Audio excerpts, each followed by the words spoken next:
C'est un relais unique au monde. Rameurs, trailers, parapentistes et VTTistes sont, le temps d'une course hors norme, réunis pour dépasser leurs limites.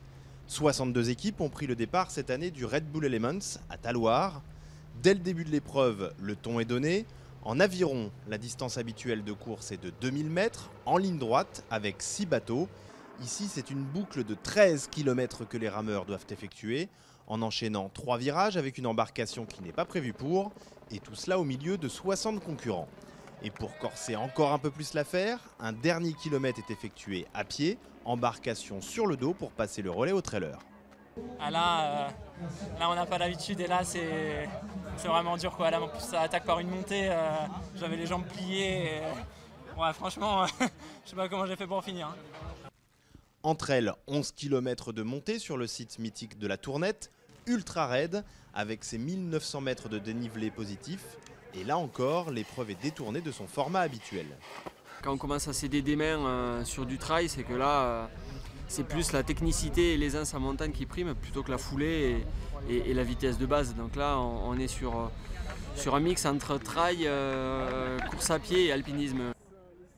Arrivé au sommet, le relais est passé aux parapentistes. Alors qu'ils doivent habituellement rester le plus longtemps possible en l'air, ici on leur demande avant tout d'aller vite. Les voiles sont petites, rapides et 3 atterrissages sont imposés. Objectif, les faire remonter à pied sur une nouvelle base de décollage, sur de gros dénivelés et près de 3 km de distance. Il faut gérer en fait tout ça, tous ces paramètres, l'effort, le décollage, les atterrissages et rester toujours lucide pour bien sûr atterrir et décoller en sécurité. Dernière difficulté, le dernier posé se fait sur une barge flottante d'à peine 20 mètres carrés, pour la plupart des concurrents. En VTT, l'effort sera là encore ultra violent. 20 km de course et 1500 mètres de dénivelé cette fois. Le parcours est extrême, portée de vélo dans la boue et un tracé en descente très étroit, sinueux qui ne pardonne aucune erreur. Je crois qu'on passe à des endroits où on passerait pas si c'était pour soi en fait.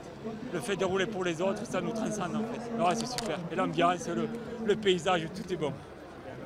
Les meilleurs ont rejoint l'arrivée après 5 heures d'efforts intenses, heureux d'avoir pour une fois dans leur saison concouru en équipe.